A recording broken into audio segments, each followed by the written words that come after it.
हाँ जी, good morning class. So previous lecture में आपकी एक्सरसाइज 7.3 करा दी है ना, on page number 7.16। Now come to next section. देखो तो 7.9 पेज पे आपकी ये थ्योरम है। तो देखो इसके स्टेटमेंट्स अच्छे से क्या बोल रहा है कि to prove that direction cosines of any generator of a cone represented by a homogeneous equation satisfy the equation of the cone. वो कहना क्या चाह रहा है कि मेरे पास एक ऐसा कोन जिसकी इक्वेशन कैसी है, होमोजीनियस इक्वेशन है। तो वो बोल रहे हैं उस कोन का आप कोई भी जनरेटर लेंगे और उस जनरेटर के जो डायरेक्शन कोसाइन होंगे वो आपकी कोन की इक्वेशन को हमेशा क्या करेंगे, सेटिस्फाई करेंगे। ठीक है, इतनी बात। तो देखो सबसे पहले तो आपको जो कोन की इक्वेशन दे रखी है, मान लो F of X Y Z equal to 0, ये जो कोन की इक्वेशन दे रखी है होमोजीनियस दे रखी है ना। और शुरू में ही जब स्टार्टिंग में चैप्टर कराया था तो ये सब कुछ अच्छे से समझाया गया आपको कि होमोजीनियस इक्वेशन हमेशा कोन को रिप्रेजेंट करती है। और वो कैसे कोन को रिप्रेजेंट करती है, इसका वर्टेक्स क्या होता है, 0 0 0। तो बेसिकली यहाँ पर जो ये बोल रहा है कि कोन की इक्वेशन रिप्रेजेंट है बाय अ होमोजीनियस इक्वेशन, तो यहाँ से आपको एक मतलब समझ आ गया कि वर्टेक्स क्या है हमारे कोन की, 0 0 0। तो अब वो बोल रहा है आपके कोन का वर्टेक्स 0 0 है। और अब आप कोई भी जनरेटर लेंगे, ठीक है, इस कोन पे तो कोई भी जनरेटर लेंगे तो वो जो जनरेटर के डायरेक्शन कोसाइन होंगे वो भी आपके कोन की इक्वेशन को सेटिस्फाई करेंगे। मतलब देखो अगर आपने इस कोन पे कोई भी पॉइंट लिया रैंडम एक्स वाई जेड, तो उससे पास करके आप क्या कर सकते हो, जैसे ही वर्टेक्स से उस पॉइंट को मिलाएंगे तो क्या निकल आएगा, कोन का जनरेटर निकल आएगा। और मान लो जो जनरेटर है उसके डायरेक्शन कोसाइंस क्या है, एल एम एन।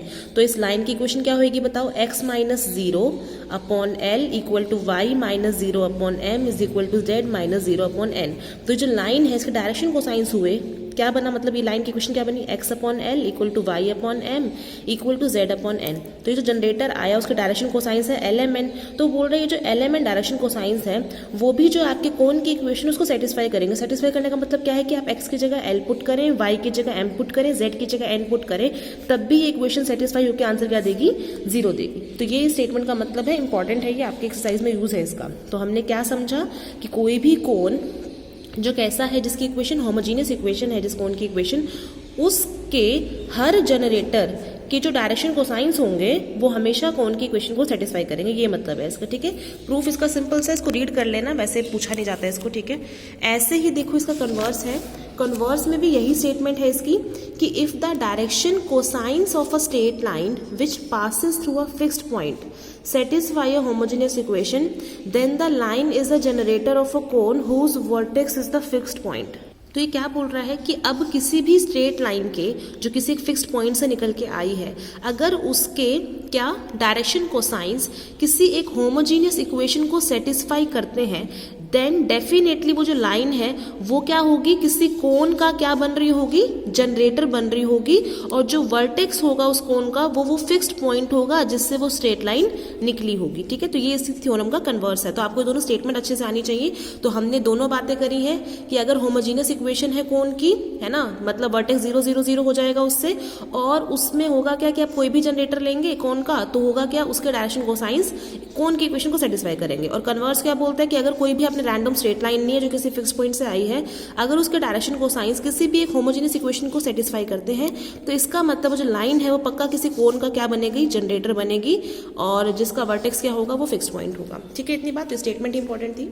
ऐसे ही देखो 7.10 है, इसमें देखो थ्योरम क्या बोलती है कि to show that general equation to the cone of second degree which passes through the axis is fyz plus gzx plus hxy equal to 0। वो बोल रहा है कि हमारी जो जर्नल इक्वेशन होती है उस कोन की जो कि सेकेंड डिग्री का है और जो पास कर रहा है through the axis. Axis means जो आपकी 3 कोऑर्डिनेट एक्सिस है, एक्स एक्सिस, वाई एक्सिस और जेड एक्सिस। तो ऐसा कोन जो इन तीनों कोऑर्डिनेट एक्सिस से पास करके आपने बनाया है ना, कुछ ऐसा करके मैंने बना दिया। तो देखो ये 3 एक्सिस से पास करके ये मैंने सर्कल ड्रॉ कर दिया, तो क्या बन गया, कोन बन गया ना। तो ये बोल रहा है ऐसा कोन जो होगा उसकी इक्वेशन हमेशा इस टाइप की दिखाई देगी। तो देखो इसने लिखा भी है that is cone referred to 3 of its generators as coordinate axis. मतलब जो आपका वो कोन बनाया है आपने, उसके जो 3 जनरेटर्स होंगे वो कौन होंगे आपके, एक तो होगा एक्स एक्सिस, एक वाई एक्सिस और एक जेड एक्सिस। मतलब उसके जनरेटर्स में से 3 जनरेटर्स आपके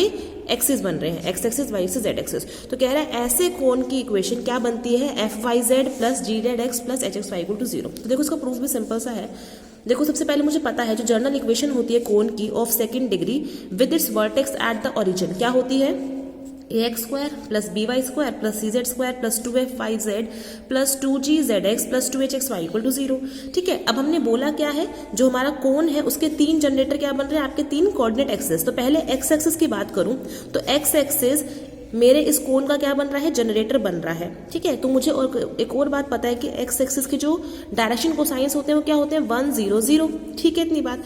और अभी मैं ऊपर प्रूफ करके आई हूँ, मतलब समझ के आई हूँ कि मेरा जो कोन है अगर वो होमोजेनियस इक्वेशन का है तो उसके जो जनरेटर होते हैं उसके डायरेक्शन कोसाइंस हमेशा मेरे क्या करते हैं, कोन की इक्वेशन को सेटिस्फाई करते हैं। तो मेरे कोन की इक्वेशन ये है, सेकेंड डिग्री कोन की इक्वेशन, और एक्स एक्सिस उसका जनरेटर है और उसके कोऑर्डिनेट एक्सिस हो गए, सॉरी उसके जो डायरेक्शन कोसाइंस हो गए वो 1 0 0। तो क्या वो इसको सेटिस्फाई नहीं करेंगे, ऑब्वियसली करेंगे, क्योंकि अगर आप नोटिस करेंगे जो मेरी कोन की इक्वेशन है F X Y Z equal to जो ये है, ये क्या है, कितने डिग्री की है, हर टर्म में डिग्री क्या है, 2 नहीं है, ये भी 2 है, ये भी 2 है, ये भी 2 है, ये भी क्या है, y इंटू जेड मीन्स 2 है, जेड एक्स मतलब 2 है, एक्स वाई मतलब 2 है। तो पूरे कोन की इक्वेशन सेकंड डिग्री है ना, मतलब एक ऐसी इक्वेशन है, होमोजीनियस हो गई ना कोन की इक्वेशन, होमोजीनियस हो गई तो ये वाला रिजल्ट आप यूज कर सकते हो जो अभी अभी समझाया आपको। इसका मतलब जो इसका पहला जनरेटर है एक्स एक्सिस, उसके जो डायरेक्शन कोसाइंस है 1 0 0 वो इसको सेटिस्फाई करेंगे। सेटिस्फाई करने का मतलब एक्स की जगह पूरे में 1 डालोगे, वाई की जगह 0, जेड की जगह 0, तब भी आंसर क्या आएगा, लेफ्ट मतलब राइट साइड उसको सेटिस्फाई करेगी। तो इसका मतलब जब देखो आप इस पूरे में x की जगह 0, सॉरी x की जगह 1, y की जगह 0, z की जगह 0 पुट करेंगे तो आपके पास फाइनली क्या आएगा, a इक्वल टू 0। ठीक है, ये आपने करा पहले जनरेटर के लिए काम। ऐसे ही जो दूसरा जनरेटर है y एक्सिस भी क्या बन रहा है आपके इस कोन का जनरेटर, और y एक्सिस के डायरेक्शन कोसाइंस क्या होते हैं 0 1 0। तो फिर से ये वाले जो जनरेटर है उसके जो डायरेक्शन कोसाइंस है वो भी आपके इक्वेशन को सेटिस्फाई करेंगे। मतलब इस पूरे में जब x की जगह 0 डाल दो, y की जगह 1, z की जगह 0, तो आपको क्या मिलेगा, b इक्वल टू 0। ऐसे ही जो तीसरा जनरेटर है z एक्सिस, उसके डायरेक्शन कोसाइंस है 0 0 1, वो भी इसको सेटिस्फाई करेंगे। तो x की जगह 0, y की जगह 0, z की जगह 1 डालोगे तो पूरे में सॉल्व करेंगे तो c इक्वल टू 0 आ जाएगा। तो फाइनली आपको क्या मिला, a भी 0 मिला, b भी 0 मिला, c भी 0 मिला। तो अब आपकी जो कोन की इक्वेशन बच गई वो क्या बच गई, a 0 b 0 c 0। तो फाइनली क्या मिला, 2f(y)z plus 2gzx plus 2hxy equal to 0। 2 common लोगे तो फाइनली आपके पास क्या आ जाएगा, f(y)z plus gzx plus hxy equal to 0 क्या आ गई, आपकी रिक्वायर्ड इक्वेशन ऑफ कोन आ गई। ठीक है, तो ये इंपॉर्टेंट है, ये समझ आ गया होगा आई गेस आपको। ठीक है, तो आपके पास तो यही समझ में आया इसमें कि आपकी जर्नल इक्वेशन किसकी, कोन की, कैसा कोन, जो सेकेंड डिग्री का है और वो किससे पास कर रहा है, आपके तीनों एक्सिस से पास कर रहा है। तो ऐसे कोन की इक्वेशन ये होती है। उसके बाद ये नेक्स्ट आर्टिकल भी रहने दो, उसके बाद स्टार्ट करेंगे एक्सरसाइज 7.4। देखिए फर्स्ट क्वेश्चन, फर्स्ट में क्या बोल रहा है, find the equation of a cone which passes through the 3 coordinate axis as well as 2 lines, एक ये है और एक ये है। तो देखो आपको क्या करना है, इक्वेशन ऑफ कोन फाइंड करनी है जो आपकी क्या कर रही है, आपके तीनों कोऑर्डिनेट एक्सिस से पास कर रही है। तो मतलब जो अभी हमने थ्योरम करी है वही इक्वेशन हम अप्लाई करेंगे इस पर, क्योंकि आपका कौन कहाँ से पास कर रहा है, 3 कोऑर्डिनेट एक्सिस से पास कर रहा है। तो मुझे ऐसे कोन की इक्वेशन पता है जो कि होती है f(y)z plus gzx plus hxy equal to 0, इतना मुझे पता है। अब मुझे करना क्या है, बस मुझे किसी तरीके से f, g और h की वैल्यू चाहिए। लेकिन उसी ने साथ साथ ये भी दिया है कि जो आपका कोन है वो आपकी इन 2 लाइन से भी पास कर रहा है। मतलब ये जो 2 लाइन्स है ये भी क्या बन रही है, इसकी जनरेटर बन रही है बेसिकली। और ऐसे कोन की मुझे इक्वेशन फाइंड करनी है। तो देखो सिंपल सी बात है, मुझे पता है any cone through the coordinate axis है ना, ऐसा कोन जो आपके तीनों कोऑर्डिनेट एक्सिस से पास करता है उसकी इक्वेशन ये होती है f(y)z plus gzx plus hxy equal to 0, equation number 1। Now मुझे दिया है कि जो आपका कोन है, जो आपका कोन है सिंस 1 पासिस थ्रू, जो आपका कोन है वो 2 लाइन से और पास कर रहा था। एक लाइन थी 6x equal to -3y equal to 2z और दूसरी लाइन है x equal to -3y equal to 3z। अब इन 2 लाइन्स का यूज करके मैं क्या करूंगी, ये जो f, g, h है उनकी वैल्यूज निकालूंगी। तो देखो लिखा है since 1 passes through 6x equal to -3y equal to 2z। आप इस पूरे को 6 से डिवाइड करेंगे तो बेसिकली क्या बन जाएगा, x/1 equal to y upon -2 equal to z/3। मतलब ये जो लाइन है जिससे आपका कोन पास कर रहा है उसके डायरेक्शन कोसाइंस क्या हो गए, 1 -2 एंड 3। ठीक है। और ऑब्वियस सी बात है ये जो डायरेक्शन कोसाइंस है वो आपके कोन को इक्वेशन को सेटिस्फाई करेंगे, क्योंकि ये जो कोन की इक्वेशन है ये भी क्या है, होमोजीनियस है ना, तीनों जो आपकी टर्म्स है वो डिग्री 2 में है। तो इसका मतलब ये जो डायरेक्शन कोसाइंस है इस लाइन के वो क्या करने चाहिए, आपके कोन की इक्वेशन को सेटिस्फाई करने चाहिए। तो therefore it must be satisfied by its direction ratios या कोसाइन, सेम ही बात है, दैट इज 1, -2, 3। तो मैंने ये जो डायरेक्शन रेशियोज है 1, -2 और 3 वो आपके इस इक्वेशन 1 में पुट कर दिया। तो होगा क्या, f इंटू वाई की जगह क्या पुट करूंगी, -2, इस पूरे में z की जगह 3 और x की जगह 1। तो क्या बनेगा, f into -2 into 3 plus g into 3 into 1 plus h into 1 into -2 equal to 0। तो यहाँ से मुझे जो एक इक्वेशन मिली वो मिली -6f plus 3g -2h equal to 0। इसको इक्वेशन नंबर 2 नाम दे दिया। ऐसे ही सेकंड कंडीशन क्या दी है, सिमिलरली जो हमारा कोन है वो एक और लाइन से पास कर रहा था जो कि क्या थी, x equal to -3y equal to 3z। फिर से आप इस पूरी इक्वेशन को 3 से डिवाइड करेंगे तो आपके पास आएगा x/3 equal to y/-1 equal to z/1। तो इस लाइन के जो डायरेक्शन रेशियोज आए वो 3, -1 और 1 आए, और ये भी किसको सेटिस्फाई करेंगे, आपकी कोन के इक्वेशन को सेटिस्फाई करेंगे।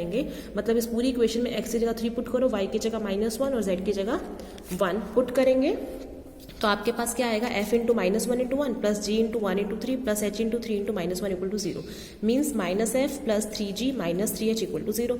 तो अब एक इक्वेशन ये आई है FGH में और एक इक्वेशन ये आई थी। अब इन दोनों को सॉल्व करके क्रॉस मल्टीप्लिकेशन मेथड से मैं क्या करूंगी, FGH की वैल्यू निकालूंगी।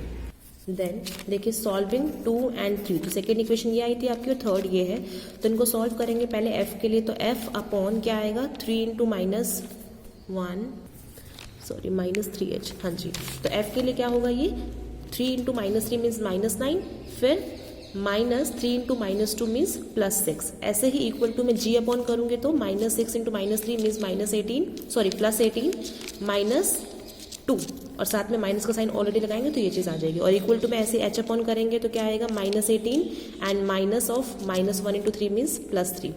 ठीक है, तो ये आया आपके पास सॉल्व करके f/3 equal to g/16 equal to h/15 और इन तीनों फ्रैक्शन को किसी इक्वल k के मान लिया।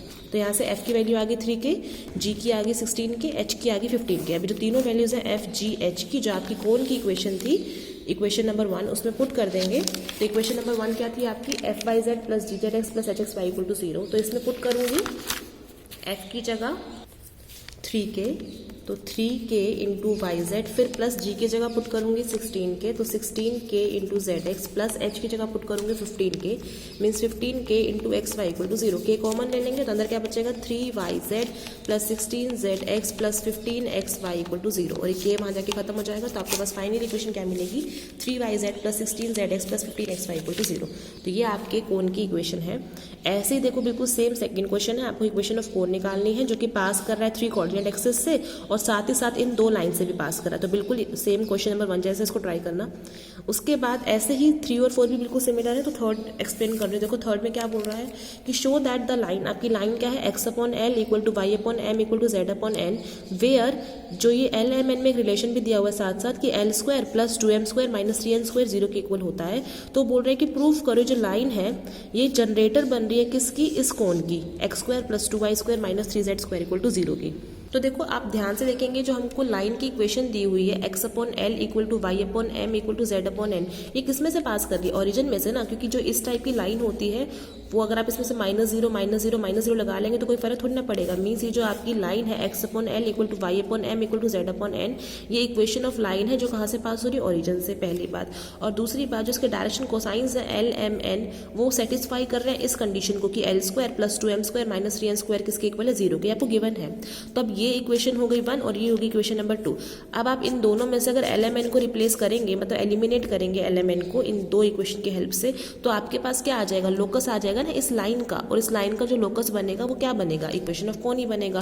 तो इक्वेशन 1 और 2 से जब आप x y z को एलिमिनेट करेंगे, एलिमिनेट कैसे करेंगे, आप ये जो 3 फ्रैक्शन है इसको किसी k के इक्वल रख देंगे यहाँ से। तो यहाँ से x की वैल्यू क्या आएगी, सॉरी l की वैल्यू आएगी x/k, m की वैल्यू आएगी y/k और n की वैल्यू आएगी z/k। इस पूरे रिलेशन में पुट करो, सॉल्व करेंगे तो क्या आएगा, देखो l की जगह पुट करेंगे x/k means l² that is x² upon k², फिर प्लस 2 इंटू m², m की वैल्यू क्या आएगी यहाँ से y/k, तो y/k का स्क्वायर, फिर -3 इंटू एन की वैल्यू क्या है यहाँ से z अपॉन के, तो z अपॉन के का स्क्वायर इक्वल टू 0। तो के स्क्वायर तो देखो यहाँ से एलसीएम लेके वहाँ लेके जाएंगे राइट साइड में, तो वो 0 ही हो जाएगा और बचेगा क्या, केवल X square plus 2y square minus 3z square equal to 0। तो ये आया, मीन्स ये जो जनरेटर है इसको अगर जनरेटर माने और इसमें से जो रिलेशन में से एलिमेंट एलिमिनेट करें तो आपके पास ये जो इक्वेशन आ रही है वो कौन की इक्वेशन आ रही है, यही आपको इसमें प्रूफ भी करना है। तो सेम क्वेश्चन नंबर 4 में सिंपल से क्वेश्चन है। तो with this your exercise 7.4 is completed. इसको कर लेना, कहीं डाउट है तो पूछ लेना। Thank you.